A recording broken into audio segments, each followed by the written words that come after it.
आ गया। और वे शब्दांश जो किसी शब्द के पीछे जोड़कर उसका अर्थ बदल देते हैं क्या कहलाते हैं? प्रत्यय, है ना। तो ये इंग्लिश में भी आ गया समझ में, आपको हिंदी में भी आ जाएगा, संस्कृत में भी वही। तीनों लैंग्वेज इस प्रकार से ऐसा आप पढ़ोगे ना, बहुत अच्छा कर लोगे।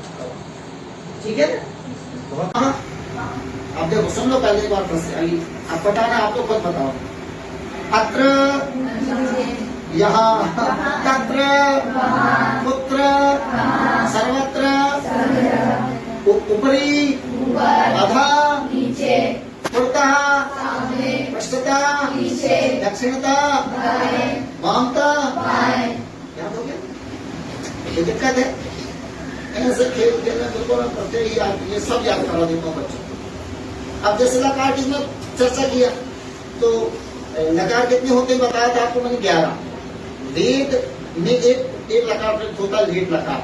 उसी गणना हम इसमें नहीं करते संस्कृत साहित्य में। संस्कृत साहित्य में केवल 10 लकार, लेकिन तो तुम्हारे कोर्स में जितने हैं वो 5 ही। कितने हैं? 5। अब मैंने बोल दिया वचन कितने होते हैं, बहुत सरलता समझ जाओगे आप, बहुत सरलता। एक को खड़ा कर दिया, खड़े हो जाओ। उत्तिष्ठतु वदतु शीघ्रम, स्टैंड अप। मैं तीनों लैंग्वेज बोलता हूँ स्कूल में। हाँ, what is your name? Yes. कति वचनम, ये कितने वचन है बताओ जल्दी, सब लोग बताओ। एक व्यक्ति है तो कितने वचन हो गया? सब लोग बोले एक वचनम। याद हुआ सबको? अब कोई दिक्कत? ऐसे प्रैक्टिकल करके पढ़ोगे बहुत अच्छा दिमाग में बैठ जाएगा, और बैठोगे तो रटने बहुत याद है। 2 व्यक्ति खड़े हो जाए, चलो खड़े हो। ये कितने वचन हो गए बताओ? बोले द्विवचनम। कितने वचन? द्विवचन। द्विवचनम हो गए। अब एक और खड़े हो जाए, चलो खड़े हो जाओ, बताओ कितने वचन हो गए? त्रिवचन नहीं होता, बहुवचन। कितने वचन हो गए? आगे दिमाग में। अब आप कभी नहीं भूलोगे, आपके दिमाग में बैठ गई वो चीज की एक वचनम यानी, द्विवचनम यानी, और बहुवचनम यानी। ऐसे प्रैक्टिकल करके पढ़ो, बड़ी दिमाग में बिल्कुल आपको सब चीज याद हो जाए, सारी चीज। बैठ जाओ, आगे समझ में सबको कोई डाउट? अब अंग्रेजी में मैंने बोल दिया इसी को कि अब ये एक वचनम हो गया, ठीक है। चलो खड़ा जाओ, आप सुनना सब, है ना। नंबर बोला ना, बताओ कौन सा नंबर है? जल्दी बताओ, नंबर बताना, कितने नंबर होते हैं? इंग्लिश में बताओ, सिंगुलर नंबर। कितने नंबर हो गए? बस याद होगा, सिंगुलर नंबर यानी एक वचन। आगे दिमाग है, खड़े जाओ, बताओ प्लूरल नंबर। आगे समझ सबको, ऐसे ट्रिक से पढ़ो बढ़िया, बहुत जल्दी दिमाग में बैठेगा। प्लूरल नंबर हो गए, 2 ही होते हैं अंग्रेजी में ना, सिंगुलर नंबर और हिंदी में कितने होते हैं?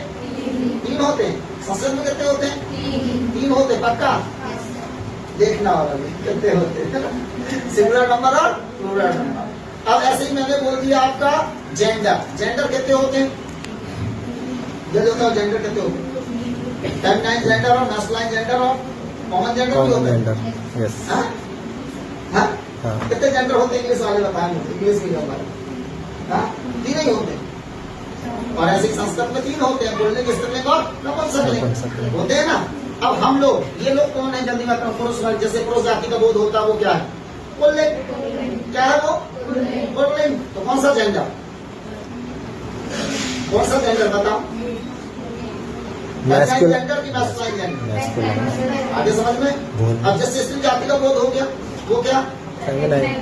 आगे समझ में? और संस्कृत में हिंदी में स्त्रीलिंग। मैं जो मिलती वस्तुओं से वो क्या? नपुंसकलिंग। दिमाग में सबको। अब नपुंसकलिंग की जो कारक रचना चलती है वो केवल प्रथमा द्वितीया में एक सी चलेगी, बाकी तृतीया से पुल्लिंग के अनुसार चलती है। आपने यदि पुल्लिंग की कारक रचना याद कर ली राम की, तो आपको नपुंसकलिंग की भी कारक रचना याद हो जाएगी। मैंने बोला रामा रामौ रामाहा, प्रथमा व्यक्ति। क्या बोला मैंने? रामा रामौ बोल दिया, ये प्रथमा व्यक्ति हो गई। अब द्वितीय व्यक्ति बोल दिया रामम रामौ रामा, बोल दिया ना, बोल दिया ना। अब तृतीय व्यक्ति क्या हो गई? रामे रामाभ्याम रामई, हो गया। अब देखना, प्रथमा द्वितीया बस चेंज होंगी नपुंसकलिंग में, और आपको याद हो जाएगा पूरा। कैसे? बोले फलम फले फलानी, सब बोलो बिल्कुल यही याद हो रहा, फलम फले फलानी, फलम फले फलानी, प्रथमा द्वितीय व्यक्ति एक सी हो गई। फलम फले फलानी, फलम फले फलानी, फलम यानी एक फल, फले यानी 2 फल, और फलानी यानी 3 फल। बहुत सारे फल। दिमाग में आ गया सबको? कैसे राम बोला तो कितने राम? राम बोले तो कितने? 2 और राम बोला तो दिमाग में आ गया सबको? अब ऐसे कारक व्यक्ति का मैंने बताया वो करता नहीं, क्या होता है? करता नहीं। करता क्या है? कारक है और चिन्ह क्या है? ने। प्रथम व्यक्ति का चिन्ह है ये ने। और रामा बोला तो अर्थ क्या हो जाएगा? राम ने। एक वचन की बात करो, रामो बोले तो अर्थ क्या हो जाएगा? 2 रामो ने। रामा बोला तो क्या हो गया? बहुत सारे रामो ने। आगे दिमाग में ऐसे अर्थ निकालते हैं संस्कृत में। जब आपसे अव्यय, प्रत्यय, उपसर्ग, लकार, कारक ये सब बन जाएंगे आपको, तो आप धारा प्रवाह संस्कृत बोल सकते हैं। इंग्लिश में बोल सकते हैं, इंग्लिश बोलना कोई कठिन नहीं। आप रोज 5 वाक्य याद करके आओ, एक एक व्यक्ति 5 वाक्य बोलना सीखेगा। यहाँ एक एक व्यक्ति 5 वाक्य रोज याद करके आओ। ऐसा नहीं मैं बोल के चला गया और बस आप सुन लिए बोल दिया। 5 वाक्य रोज बोलो, तो आप एक दिन में इतनी अच्छी इंग्लिश बोलने लगोगे। धारा प्रवाह आपको रटने घुटने की जरूरत नहीं है। हमें आप इंग्लिश मीडियम आज क्या है, रटते घुटते हैं केवल पुस्तकों से बस। आप 5 वाक्य रोज बोलो और बोलो सबको सब इंग्लिशमय वातावरण बन जाएगा, संस्कृतमय वातावरण बन जाएगा। बनेगा कि नहीं बनेगा? बहुत अच्छा बनेगा। एक बात तो रोज 5 बार तो रोज बोले, है ना। हम केवल अभी तक यहीं तक सीमित है। मे आई गो आउट सर, मे आई कम इन सर, इतना ही बोलते हैं। इसके अलावा मान लो आपका 4 लाइन में उत्तर आना, 5 लाइन में आना, और आपने एक ही लाइन में लाके बैठ गए, है ना। तो वो वीडियो में नंबर रहते हैं स्टेप बाय स्टेप। इतने अंक इस पे निर्धारित हैं, इतने अंक इसमें निर्धारित है, इसमें इतने अंक निर्धारित। केवल उत्तर आने से काम नहीं चलता, ठीक है ना। उसका आप समझाएं पूरी सारी चीज, क्या पूछा। सबसे पहले प्रश्न को अच्छे से समझना है आपको। बहुत सारी चीजें अनर्गल आपको उसमें लिखना नहीं है, ये चीज ध्यान रखें। जो पूछा है उसी बिंदु पर फोकस करें आप, है ना।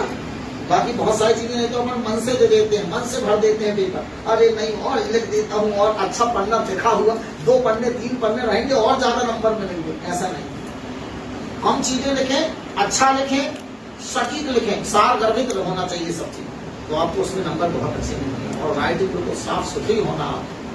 जो पूछा है प्रश्न में उसका ही हमें जवाब देना है। बाहरी चीजों से थोड़ा बहुत हो सकता है, ज्यादा बिल्कुल नहीं लेंगे आप उसको। चाहे गणित हो, विज्ञान हो, कोई भी विषय, ठीक है ना। वो पेपर चेक करने का एक स्टैंडर्ड रहता है, ठीक है ना। करोगे ऐसा बढ़िया।